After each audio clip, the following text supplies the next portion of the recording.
man. This fella, from Waimamata. Me too. From Loha, me too.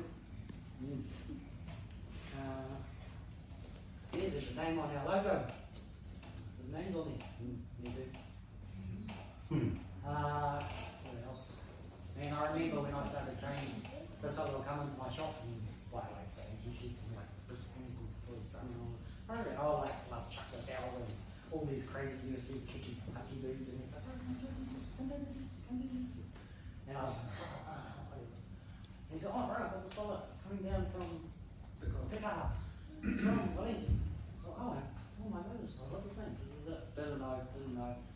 And then eventually we started training together, and like Johnny was one of my original training partners. But that Rapira was my original training partner. My original. Now you can see why I appreciate Johnny and he, because, you know, we're not quite the same size. But yeah, Brad would teach us during the days. They would just turn up randomly in the days and he'll come to the car and I'll just burn over to the shed. And that was the origin of the shed. It wasn't, that was the origin of it. You know, like Brad always says, it was like 9 mats, a couch, concrete, a bong. Cigarette, Driver's licenses.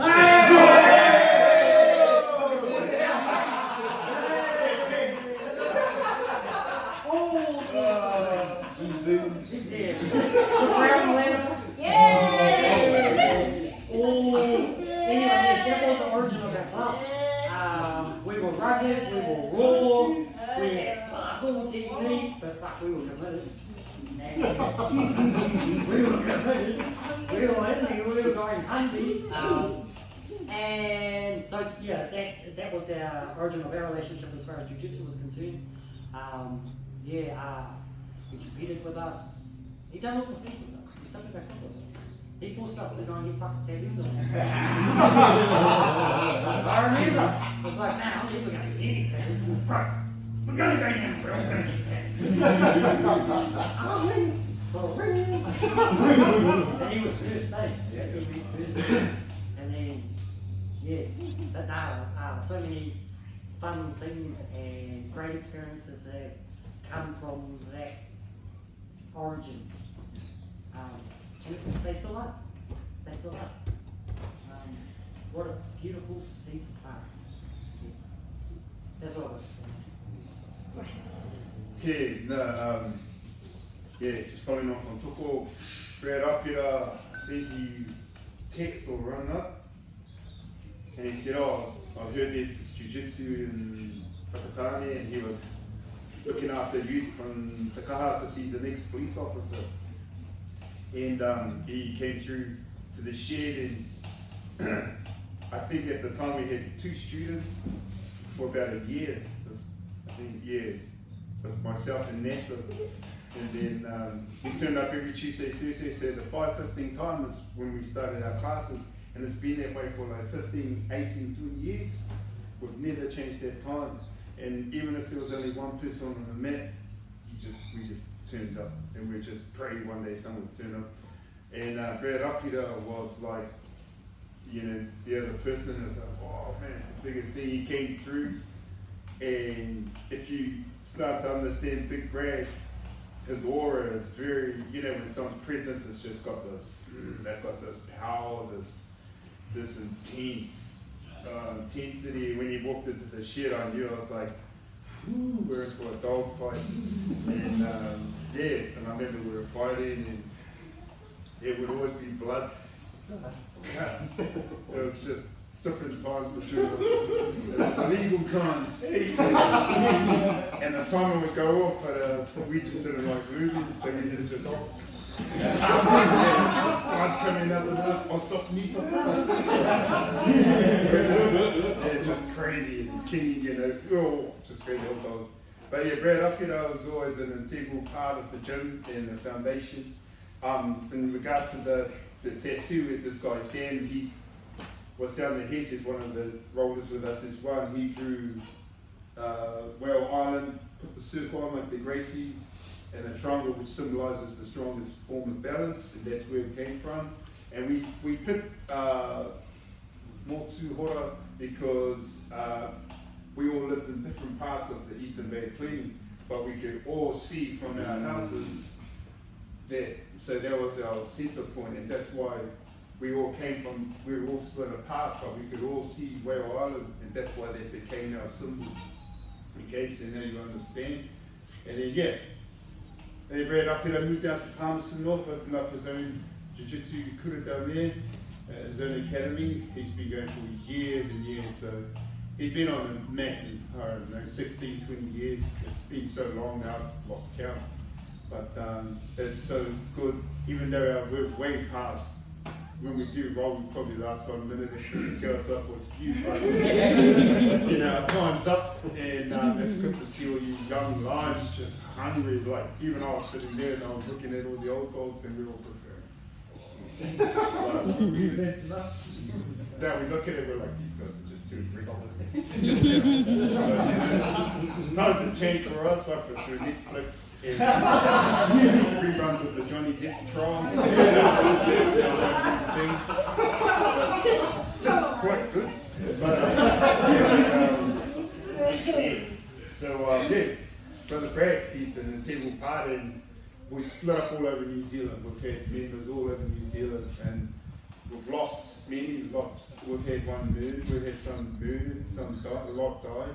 One of our fighters have died, and some have been, you know, through criminal deaths, you know. So we've had so many fighters come and go, but we've lost so many. We've lost so many, and we're still here today. You know, we're still here today. So, man, it's an honour and a pleasure after nearly 2 decades to present Brother Brad. Ooh,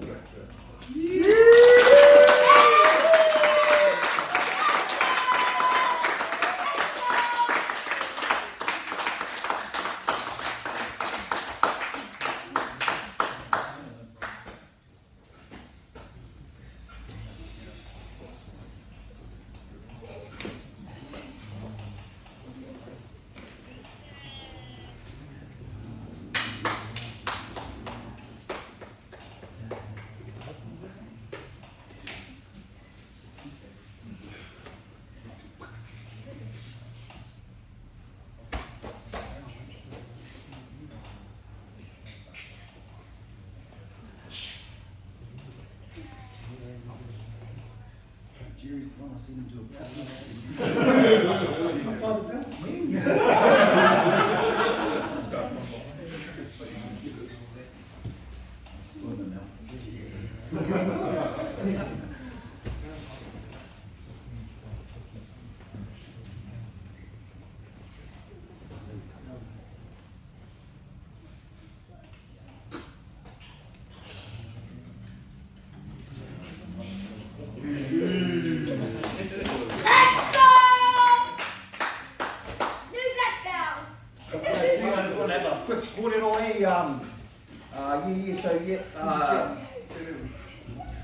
Tēnei te mea te kia koutou, ngā tauira I raro I te maru o tēnei whare, te whare o East Coast BJJ, East Coast BJJ, East Coast BJJ, East Coast BJJ. There was a fucking rumble that you would hear when we hit the scene.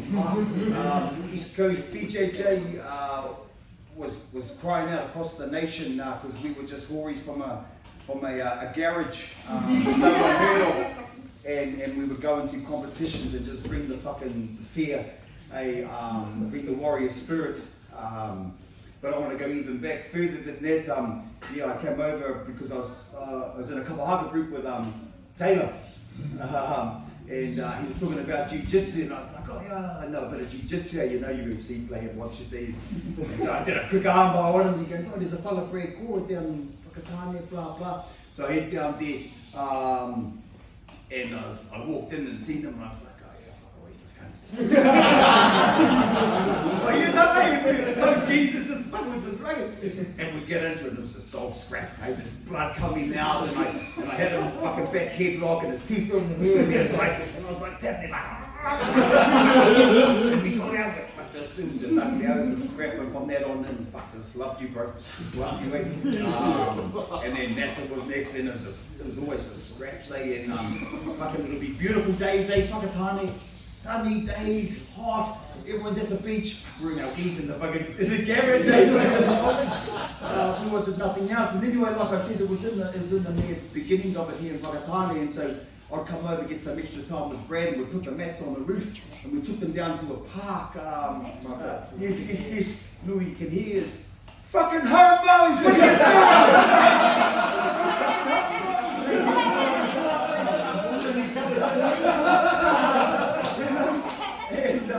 and so that was a I was thinking, fuck, you know, my fucking kura, my mana, my masculinity was fucking dying. But that was just what they called it, or was they? And then I moved down to Palmerston North and opened a club down there, and that thrived and flourished. There's actually 2 people from that club who have gone on to their black belts and gone to other clubs due to things unseen. But when I was down there, Brad put on his first MMA show, and he reckons, "Hey B, what you up to?" I said, "What you got?" He goes, "I've got an MMA show, you're in it." I'm like, "Fuck, what the fuck am I nothing?" He goes, "Oh, you got 8 weeks, bro." I'm like, and anyway, he goes, "You're good, it's a B grade, you know, so when you go to the ground, it's just jiu-jitsu, but standing up, you know, it's scrap." And I was like, "Yeah, fuck, all good, yeah, I'm into that. And anyway, I get there and I'm fighting the fella from Steve Oliver's gym, Robbie, rest his soul, he passed away diving. Robbie Farkle, yeah. And anyway, I watched his fights that night. He already had 4 fights. He was a killer. So anyway, I'm thinking, oh, what I'll do is I'll go to the ground, at least I'm not going to get my head punched in, because it was a B class. Now here I am, you know, I walk into my music, pumped up, I get into the middle, sitting there, the ref's like, "All right, guys, so A class." I win a day, B class, mate. He says, no, I've spoken to your coach, it's A class. I was with my coach, bro, who are you talking about? And he goes, "Out there." No, Brad's out there, "You got this, bro!"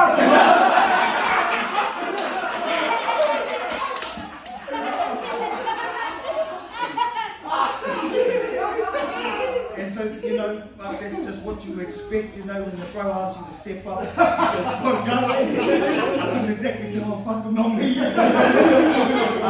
So I just went to war with the bro, and I did all 5 rounds. I went all 3 rounds, and yeah, he won on points, but you know, just that, the way Brad puts you into those positions where you're not ready for. And he just fucking throws you in there and just gives you that, "You got this, bro!" But you feel his money, you can't tell him you can't feel his money when he gives it to you like that. So, tēnei tūni atu ki a koe te tuakana o tēnei rōpū, hara koe taku ngākau, ki te uki mai nei.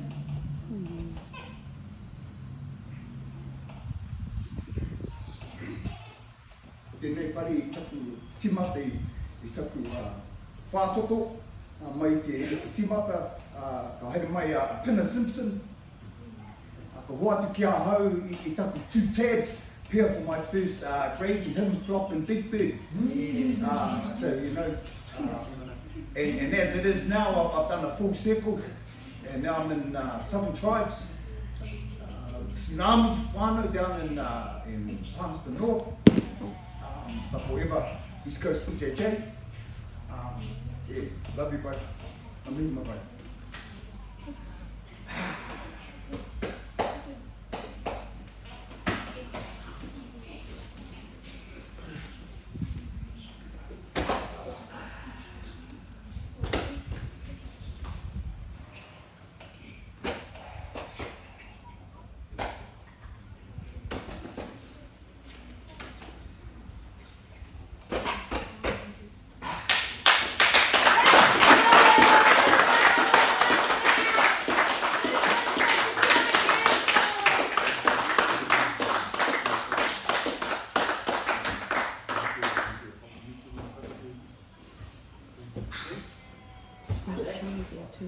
Right, that's us today. My bad. 12:30. As you know, it hasn't stopped raining for about 3 months. This is a very special occasion. I feel like a lot of weights come off myself, especially because due to political reasons with this art, it can get under my skin. But there's a lot of things in the background scene that us old dogs know, and it's very, very hard, and I don't wish it upon anyone what happens politically with this art.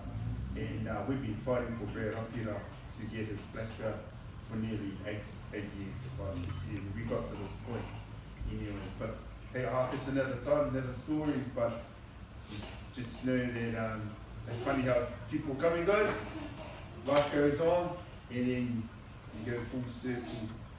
Okay, so yeah, grateful for everyone that turned up today. Thank you for your time, for, tautoko, tautoko, this whole cause.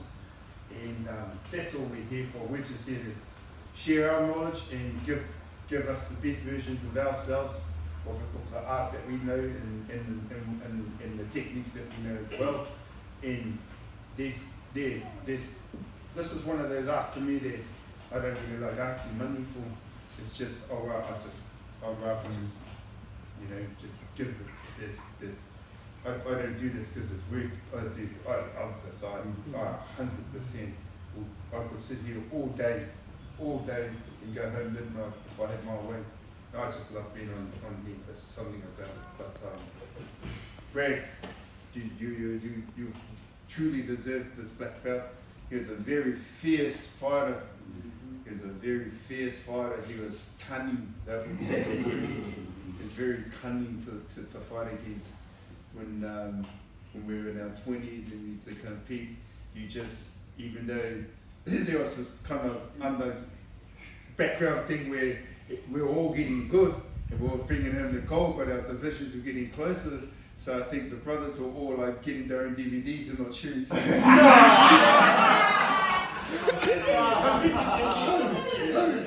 Go Brad up here. All of us do. You know, the Brad would put me in an armbar and I'd walk out the gym. Not sharing with the brothers. But what happened is you had so many hungry dogs. Subconsciously we didn't realize, but the two of us. Because we were all fighting to be at the top. And man, I'll tell you, when I used to walk into the gym and you walk in, I used to be not afraid, but I had to like go to a certain state because I knew that I was going to, you'd go on a mat and in the day it was war, it was actually war.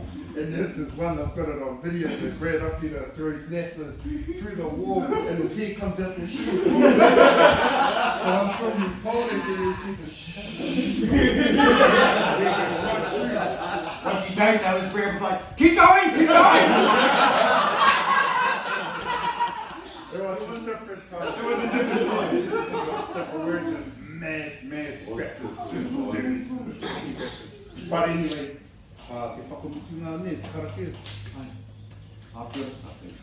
Whakakapi o tātou mahi mo te rānei, kainoi tātou. Hei mua koe i a mātou e huai, tutu i a mātou mai katoa. Koe anō hoki hei whakakahi e whai kore koe mātou mai katoa. He me timata, he me mahi, he me whakaoti roti a koe. Kia whiwhi ai mātou nā tō ora tuni nā te mea te whai tia nei. Ko ihu krai tuku tō mātou āruki. Āmini.